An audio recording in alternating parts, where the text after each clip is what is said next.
Ustadz, saya ingin suami saya sayang sama saya. Baik, nggak usah bawa fotonya suami ke dukun. Nah, itu. Nggak usah minta sama mereka. Bagaimana caranya? Itu kan lintas alam ya. Maksudnya lintas alam itu kita bawa fotonya ke dukun, dukun minta tolong sama jin. Allah buat jin ini tidak tampak sama mata kita. Kita juga tidak disuruh berinteraksi, bahkan dilarang interaksi sama mereka. Nggak perlu kita ngobrol, nggak perlu berteman, nggak perlu nikah, nggak perlu. Kita cuma tahu ada makhluk Allah namanya jin, selesai. Tentu di alam jin ini sama manusia ya, ada 3 golongan. Ada di alam jin namanya jin beriman sebagaimana manusia beriman. Kalau ini jin beriman sudah tahu dia tidak akan mungkin interaksi sama manusia. Itu yang Allah sebutkan dalam surah Jin, surah nomor 62 dalam Al-Quran. Ya. Allah gambarkan tentang jin-jin beriman itu ada. Ya, dan setelah meninggalnya Khadijah radhiyallahu anha di tahun ke-10 dari masa kenabian di Mekah, dan meninggal juga Abu Talib ditinggal dengan Amul Huzun, tahun kesedihan. Karena Nabi SAW sedih sekali pada saat itu, yang membela dakwah meninggal 2 orang gitu kan. Maka Allah subhanahu wa ta'ala menghibur Nabinya Muhammad SAW dengan 2 kejadian besar. Kejadian yang pertama masuk Islamnya jin Nusaybin. Nusaybin ini wilayah di Irak. Dan yang kedua kejadian Isra dan Mi'raj. Nah, Isra Mi'raj sering kita dengar, tapi jin Nusaybin ini masuk Islam jarang orang dengar ya. Padahal sebenarnya dia ini termasuk hiburan Allah untuk Nabinya Muhammad SAW. Kalau kalangan manusia, hai Muhammad, tidak beriman sama kau, ada kalangan jin yang beriman. Tetapi di sini Nabi SAW tidak menyuruh kita, ayo nih ada jin yang masuk Islam, kenalan sama mereka. Bahkan Abdullah bin Mas'ud sahabat Nabi waktu itu menemani Nabi menggambarkan bagaimana pertemuan Nabi dengan jin Nusaybin itu. Beliau mengatakan, saya sedang jalan bersama Nabi SAW di satu wilayah padang pasir. Kemudian beliau menggaris sebuah garis di tanah dan memberikan isyarat agar aku tidak melewati garis itu. Nabi bilang jangan lewatin garis ini ya. Lalu aku melihat Nabi sendiri jalan terus ke padang pasir sampai di satu titik, lalu beliau baca Quran. Gak lama kemudian datang banyak laki-laki yang menggunakan baju putih, kepala mereka seperti kendi-kendi air. Kata Abdullah bin Mas'ud. Duduk mengerumuni Nabi, mendengarkan ayat, dan Nabi mengatur mereka dengan tongkat beliau. Setelah itu mereka bubar semuanya, lalu Nabi kembali dan mengatakan, hai Abdullah bin Mas'ud, tadi itu adalah saudara-saudaramu atau saudara kalian dari kalangan jin yang beriman. Ya, dari kalangan jin yang beriman. Berarti ada mereka beriman. Tapi Nabi tidak bilang, hai Ibnu Mas'ud, ayo kesini yuk, kenalan sama mereka. Enggak ada. Dari sini juga kita ambil pelajaran, berarti tidak perlu punya khadam. Ya. Oh, saya kan punya khadam Ustaz, penjaga dari jin muslim. Enggak ada. Nabi sendiri enggak punya khadam dari jin. Abu Bakar sama Umar enggak pernah dukil dalam riwayat punya khadam dari jin. Enggak ada. Enggak perlu minta tolong, enggak perlu kenal mereka, enggak perlu panggil mereka, enggak perlu nikah sama mereka, enggak perlu apa-apa sama mereka. Kan gitu. Nah, dukun-dukun ini ya, karena mereka harus menjadikan sebagai iblis sebagai pimpinannya, ini kalangan jin, maka dia pun bergantung sama mereka, gitu ya. Jadi ada jin beriman, ada orang mukmin beriman. Ini dua-duanya sudah saling tahu, tidak akan interaksi. Ibu makin belajar agama makin tahu, oh saya tidak perlu kenalan sama jin, sudah selesai kan gitu. Golongan kedua namanya jin fasik. Di alam manusia juga ada manusia fasik. Ini maksudnya muslim tapi masih bermaksiat. Ya. Masih membunuh, masih riba, masih mencuri gitu-gitu ya. Ini namanya fasik. Di alam manusia ada, di alam jin ada. Yang ketiga ada kafir. Jin kafir sama manusia kafir. Ini sama kafir-kafir ya. Nah di alam jin Bu, yang fasik sama kafir disatukan namanya syaitan.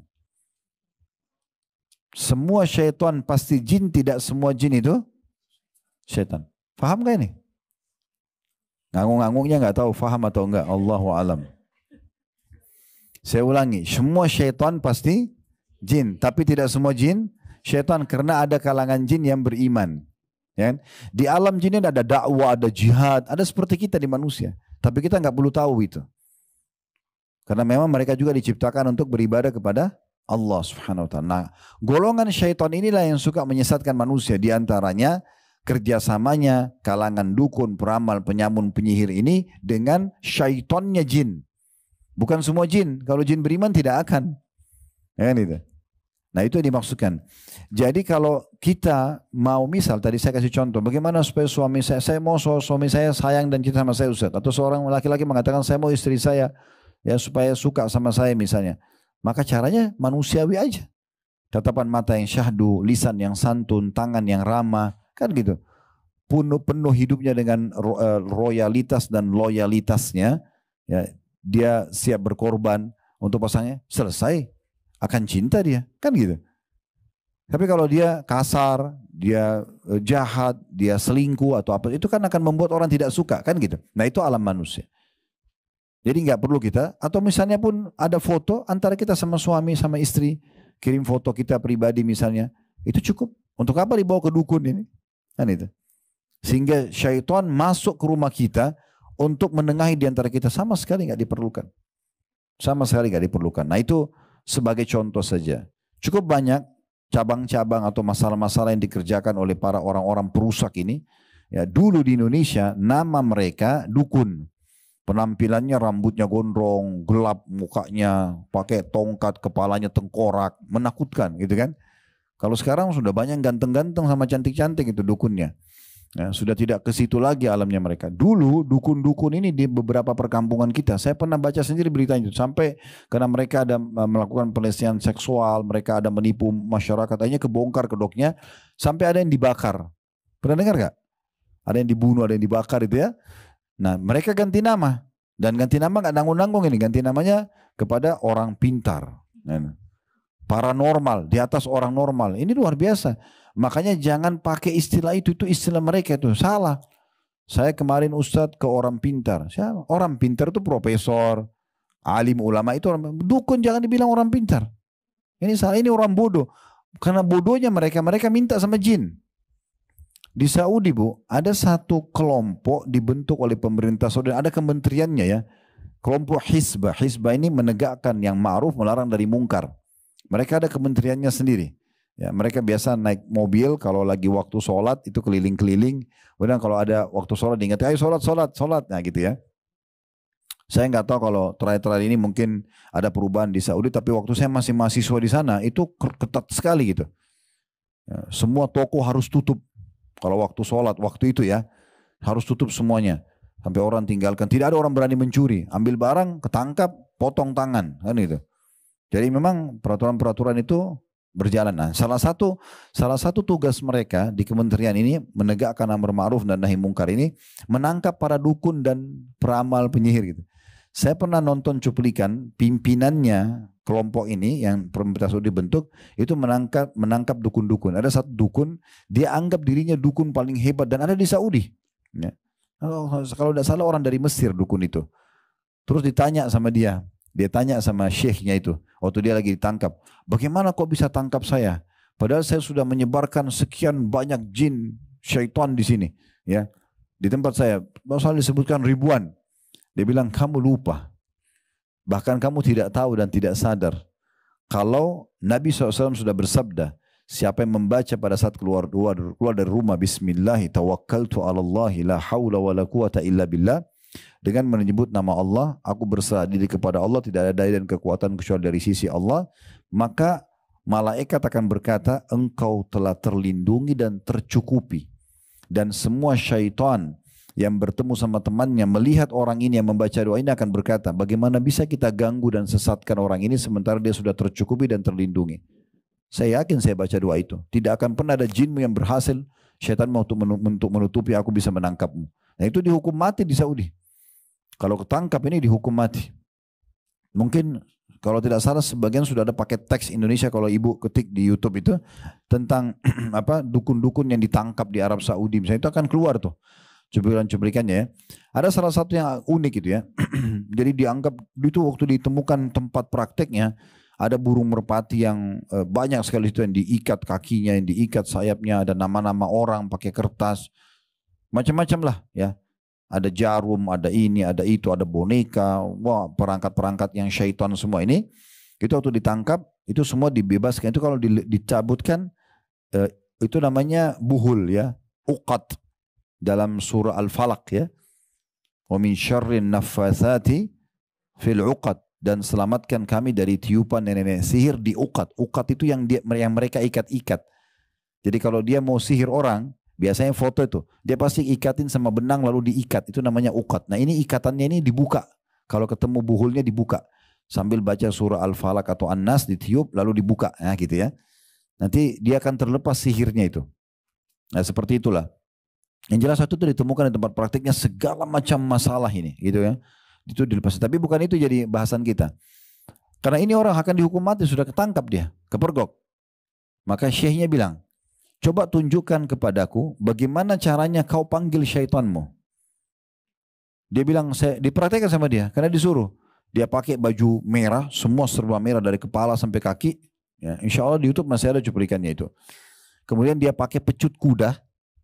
Dia bilang dia panggil-panggil nama jinnya, syaitannya, kemudian dicambuk badannya. Kalau badan saya sudah berdarah-darah, baru saya dengar suara. Jadi mereka itu repot sekali kalau mau minta tolong itu. Kalau kita dalam Islam tadi saya bilang, Alhamdulillah, wassalatu wassalamu ala Rasulullah, minta pada zat pencipta dan raja yang sebenarnya sembuhkan penyakit saya. Tidak ada cambuk diri, tidak ada susahin diri, tidak ada. Bahkan buat dosa sebesar apapun, tinggal tobat nasuha. Kata Imam Nawawi dengan 3 syarat. Sebesar apapun dosa itu, tinggalkan dosa itu seketika, sesali, janji sama Allah tidak mengulanginya, selesai. Maka akan diterima tobatnya. Begitu mudahnya orang kembali kepada Allah subhanahu wa ta'ala. Lalu kenapa kita lintas alam ke sana nih? Kan itu. Begitu juga banyak wanita, kadang-kadang dia tidak sadar yang ciptakan muka kita ini, yang mengatur alis setebal ini atau setipis itu misalnya, atau model hidung, model mata, model bibir, rambut. Ini siapa yang buat? Kita atau Allah ini? Allah. Kita kan lahir sudah begini kan? Kita nggak bisa milih. Allah suruh pakai perangkat ini untuk tunduk kepadanya. Kenapa kita tidak percaya diri? Kenapa kita anggap, oh saya jelek, saya kurang, saya ini? Ini Allah yang ciptakan. Jangan hina diri kita, karena ini penciptanya Allah subhanahu wa ta'ala. Allah yang ciptakan kita. Dan Allah ingin tunjukkan, ada yang cantik sekali, ada yang kurang, ada yang jelek. Itu Allah tunjukkan kemahakuasanya. Tapi itu pun cuma di mata manusia. Makanya kata Nabi SAW, Inna Allah la yanduru ila suwarikum wala ajsamikum. Allah tidak pernah lihat ke paras wajah kalian dan tubuh kalian. Tidak pernah. Kalau tolak ukurnya harus cantik dan gagah yang masuk surga, ini repot. Gitu kan? Maka kata Nabi SAW, Allah tidak lihat paras wajah dan paras tubuh kalian. Walakin yanduru ila kulubikum wa amalikum. Tapi Allah melihat kepada hati kalian dan amal-amal kalian. Itu tolak ukurnya. Walaupun dia paras wajahnya dianggap di mata manusia kurang, fisiknya kurang, tapi dia saleh atau salihah, dia ahli surga. Walaupun tampan, cantik, tapi kalau durhaka kepada Allah masuk neraka. Ya. Abu Lahab itu orangnya tampan sekali, tapi ahli neraka. Ya. Disebutkan dalam beberapa riwayat orangnya putih, kekar, tinggi, ganteng, tapi dia ahli neraka, kufur kepada Allah SWT. Kan gitu. Banyak sahabat-sahabat yang lain kalau pernah dengar namanya Julaibib. Pernah dengar gak? Julaibib ini dikenal julukannya itu oleh para sahabat si buruk wajah. Buruk rupa. Karena memang orangnya jelek secara paras wajah. Waktu Nabi SAW melihat Julaibib sudah membutuhkan istri dan beliau tahu orang ini punya fisik kurang gitu. Maka beliau mengatakan, hai Julaibib, kenapa kau tidak menikah? Dia mengatakan, ya Rasulullah, siapa yang mau sama saya? Dia tahu dirinya. Saya punya kekurangan fisik seperti ini. Paras wajahnya jelek gitu. Bahasa langsungnya ya. Badannya pun kecil. Lalu kemudian kata Nabi SAW, saya akan nikahkan kamu insya Allah. Maka Nabi langsung ajak Julaibib datang ke rumah satu orang Ansar, terkenal di situ punya anak perempuan yang cantik dan soleha. Lalu kata Nabi SAW setelah salam, disambut meriah sama pemilik rumah. Lalu Nabi mengatakan, sesungguhnya saya punya hajat pada kalian. Bahasa ini bahasa santun kalau mau melamar. Kalau orang Arab datang atau zaman dulu tuh orang kalau datang, saya punya hajat pada kalian, berarti seakan-akan saya ini mau menikah atau akan membawa berita tentang pernikahan. Maka mereka gembira sekali karena mereka pikir Nabi akan lamar anak perempuannya. Mereka mengatakan, selamat datang ya Rasulullah. Kata Nabi SAW, bukan buat saya tapi buat Julaibib. Ada Julaibib di situ. Akhirnya si suami istri ini bilang, oh kalau Julaibib kami tanya dulu anaknya. Gitu kan. Kebetulan anak perempuannya lagi ada di dalam kamar dan mendengar itu. Maka kata anak perempuan ini karena kesolehannya, dia mengatakan, wahai ayah dan ibu, apakah anda berdua berani menolak lamaran Nabi SAW? Nikahkan saya sama siapapun yang Nabi bawa. Maka dia terima lalu menikahlah. Ya. Kalau tidak salah perempuan ini sempat mengatakan, semoga Allah jadikan kebahagiaanku di situ. Dan betul firman Allah. Baru menikah beberapa waktu, Julaibib ikut di perang Uhud, terbunuh mati syahid. Ya. Dan di sekitar Julaibib itu ada 6 atau 7 orang Quraisy yang terbunuh. Maka Nabi SAW menggendong jenazahnya sambil mengatakan, ya Allah ridholah padanya karena dia bagian dariku, aku bagian darinya. Kalau suami mati syahid berarti istrinya masuk surga juga karena dia kan dapat syafaat, kan gitu. Dapat syafaat. Tetapi di sini teman-teman yang kita ingin sampaikan adalah tidak usah menghina-hina diri kita atau bahkan karena ingin terlihat cantik pakai susuk ya. Pergi ke orang pintar, taruh mutiara lah, taruh apalah segala macam, enggak penting. Allah yang ciptakan kita. Allah akan datangkan orang yang suka dengan mukanya ibu itu. Selesai. Enggak usah khawatir. Semua sudah dicatatkan oleh Allah SWT. Allah ciptakan kita memang berpasang-pasangan. Kemudian memang Allah memang ciptakan kita dalam Al-Quran dikatakan yazra'ukum fi untuk membuat mengadakan populasi manusia. Jadi memang dasarnya mayoritas orang itu menikah, yang tidak menikah itu mungkin sangat sedikit. Mayoritas orang akan melahirkan dan sangat sedikit yang mandul. Itu sebagai ujian saja. Karena memang dasarnya kita diciptakan untuk itu. Jadi gak usah pakai susuk. Selanjutnya contoh masalah dagang, perniagaan. Allah berkahi perniagaan selama 3 hal berkumpul pada perniagaan tersebut. Modal halal, produk halal, sistem halal. Clear. Selesai. Mau lebih sempurna, ikutkan dengan sedekah berbagi dari hasil income pendapatan kita, maka akan lebih menambah keberkahan. Dalam hadis Bukhari, kata Nabi SAW, ada terjadi di masa sebelum kita dulu, kata Nabi SAW, ada orang yang lagi di kebunnya, dia lagi menunggu hujan. Musim panas peceklik, panas sekali. Lalu lewat awan di atas kebun dia, terdengar suara dari awan itu, tuangkanlah hujan di kebunnya fulan. Maka dia dengar suara itu. Dan fulan bin fulan yang disebutkan nama di awan itu adalah orang yang dekat situ kebunnya. Maka orang yang mendengar ini ikuti awan tersebut. Dan ternyata awan itu betul. Turun di situ. Orang lain tidak dapat hujan, orang itu dapat hujan. Maka dia penasaran, dia datang temuin pemilik kebun lalu dia katakan, amalan apa yang kau kerjakan di kebun ini?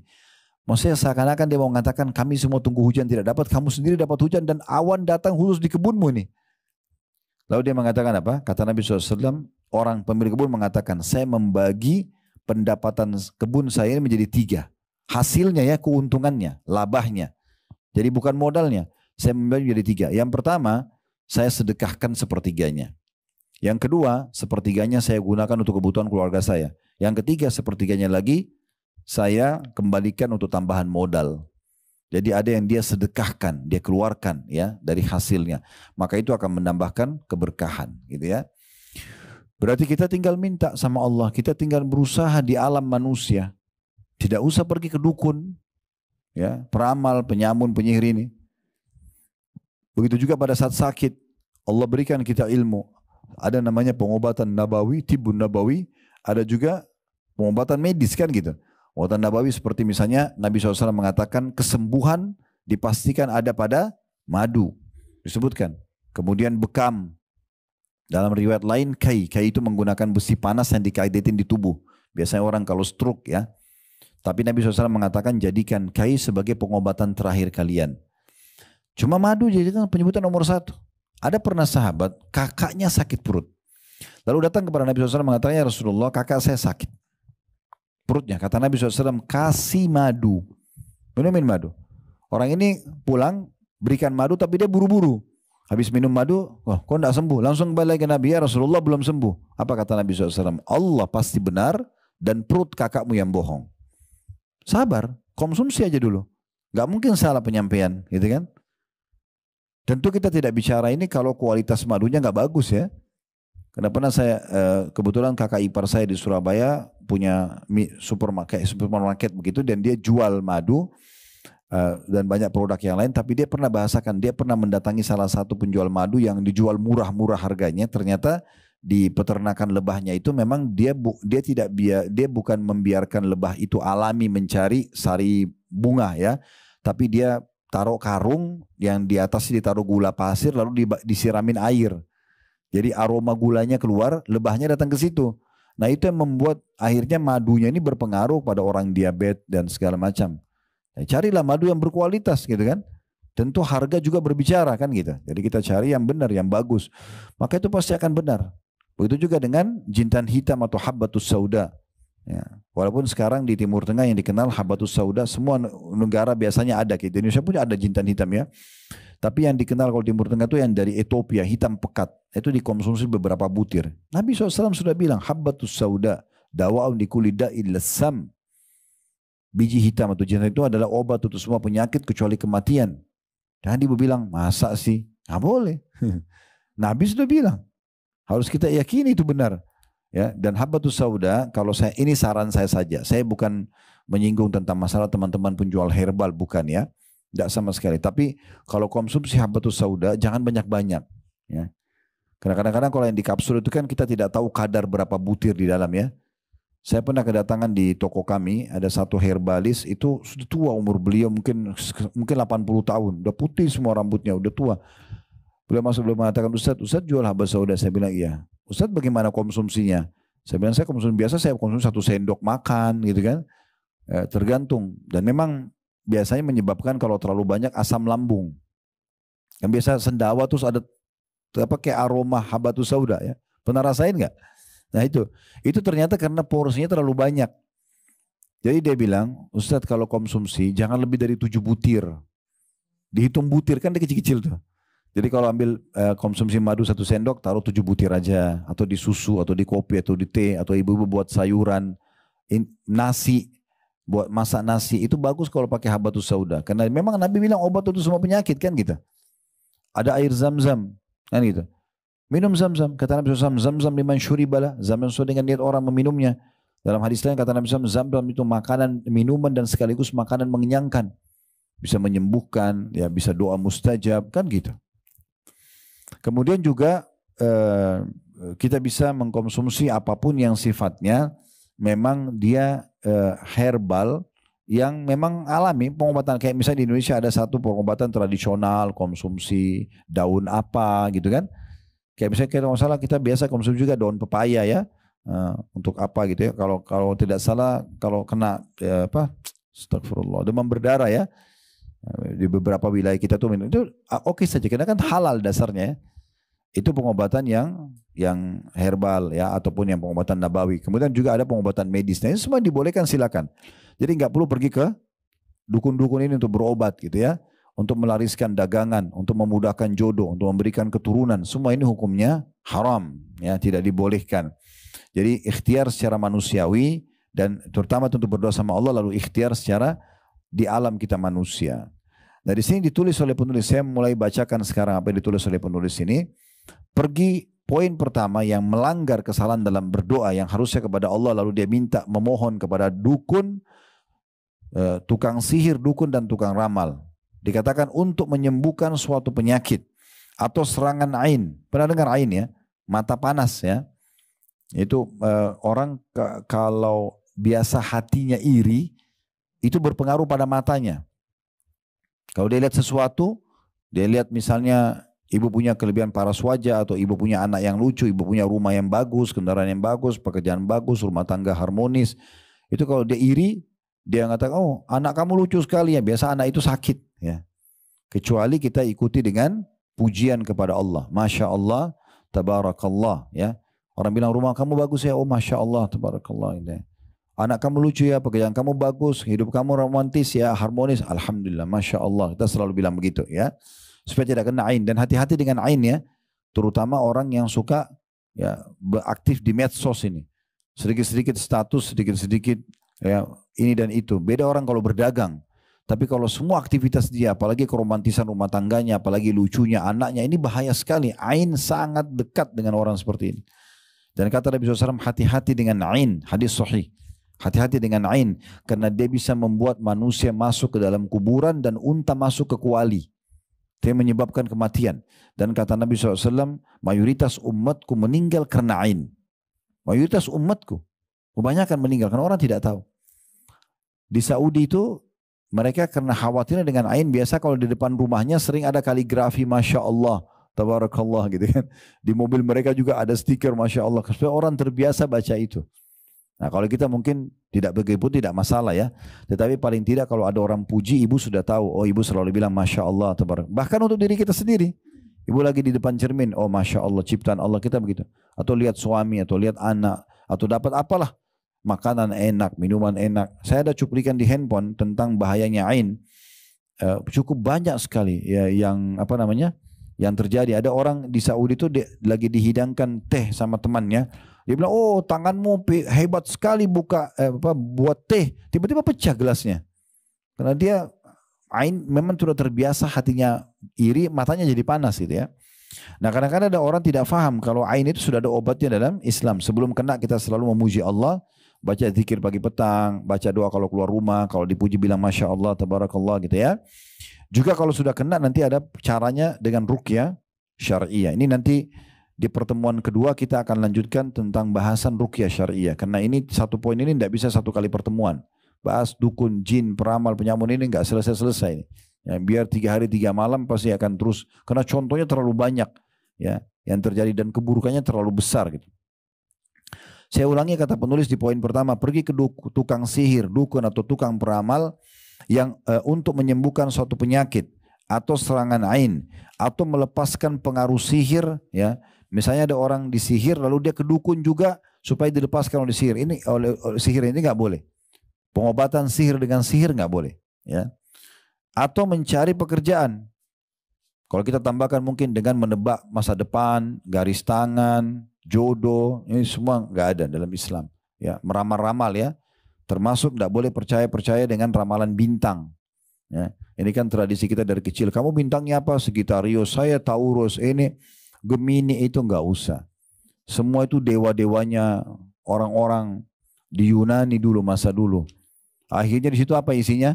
Kan tebak kan jodohnya, warna kesukaannya, nasibnya. Jadi itu pelan-pelan hapusin udah, nggak usah ada. Ya, nggak ada semua itu. Dalam Islam itu tidak ada. Rasulullah SAW telah memperingatkan dengan keras agar tidak mendatangi mereka. Sebagaimana sabda beliau di dalam hadis yang diriwayatkan oleh penyusun Sunan 4. Itu ada di halaman 3 ya, dalam kurung.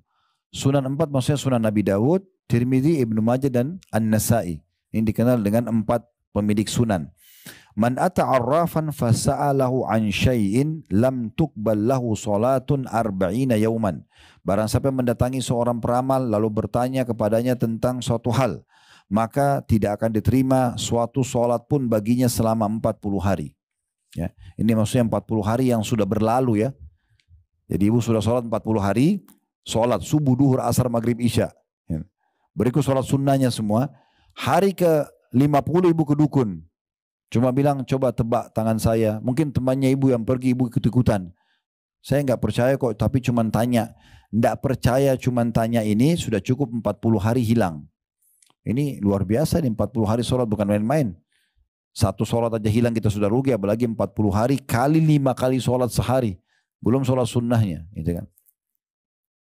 Kalau sampai mempercayai mereka, percaya ya, tadi kan belum percaya cuma nanya-nanya, coba-coba. Kalau sudah percaya apa yang dia sampaikan, supaya suaminya sayang, cinta, supaya usahanya lari, supaya cantik dan segala macam, percaya ini bisa kufur. Itu disebutkan di halaman 4, dalil kedua diangkat oleh penulis, bahkan mempercayai mereka merupakan suatu kekafiran. Sebagaimana Rasulullah SAW bersabda, man ata kahinan fasaddaqahu bima yakul, faqad kafara bima unzila ala Muhammadin sallallahu alaihi wasallam. Barang siapa yang mendatangi seorang peramal, lalu dia membenarkan apa yang dikatakannya, maka dia telah kafir terhadap apa yang diturunkan kepada Muhammad sallallahu alaihi wasallam. Dia telah kufur. Udah percaya dia harus taubatnya, memperbaharui syahadatnya. Dia memperbaharui syahadatnya, jadi nggak boleh main-main ini. Oleh karena itu nggak boleh coba-coba kenal mereka. Nggak usah coba-coba datang. Nggak usah coba-coba lihat cuplikannya, nggak perlu. Dan luar biasa di Indonesia ini ada dukun-dukun itu berpenampilan seperti ustadz. Ya. Karena kita mayoritas muslim, mereka juga pakai pakaian-pakaian yang seakan-akan dia itu orang-orang agamis. Padahal sebenarnya arahnya juga ke dukun. Ya, itu. Tahu hal yang gaib. Ya. Tidak ada. Nabi SAW pun tidak tahu yang gaib. Sahabat tidak tahu yang gaib. Nabi itu kalau ditanya tentang sebuah hukum, ibu-ibu sekalian, kalau beliau tidak tahu, beliau diam. Tunggu wahyu datang baru beliau sampaikan. Beliau kadang-kadang bilang, siapa yang bertanya tadi? Oh si fulan. Baru Nabi sampaikan kepada beliau. Ada orang banyak mengaku tahu yang gaib. Tahu nasibnya orang, tahu masa depannya. Ibu kalau ke dukun, ya, naudzubillah, mudah-mudahan tidak ya. Itu dia sudah meletakkan banyak syaitan-syaitan di sekitar tempat prakteknya. Nanti syaitan-syaitan itu akan koordinasi sama korin kita. Pernah dengar korin ya? Manusia itu semua ada pendamping dari malaikat yang selalu mengingatkan kebaikan, ada pendamping dari syaitan yang mengajak pada keburukan. Ya, itu ada korin. Nanti dia akan koordinasi sama korin. Ini orang masalahnya apa? Misalnya ada masalah rumah tangganya. Nanti si syaitan ini akan melapor sama dukunnya. Begitu ketemu dukunnya bilang, oh kamu ada masalah rumah tanggamu ya. Kamu ada masalah gini-gini. Laporan dari jinnya, syaitannya yang kerjasama sama korin. Ya, itu ada itu. Oleh karena itu tidak perlu mereka sama sekali. Kalau ada yang pernah ke sana, mohon ampun segera kepada Allah. Lebih aman syahadat kembali. Ya, kalau sampai mempercayai, karena kalau mempercayai kan bisa kufur ya, sehingga kita bersih dan murni dari itu semuanya. Insya Allah hati kita akan lebih tenang tanpa dukun-dukun ini, rumah kita akan lebih ceria, usaha kita akan lebih sukses tanpa semua itu.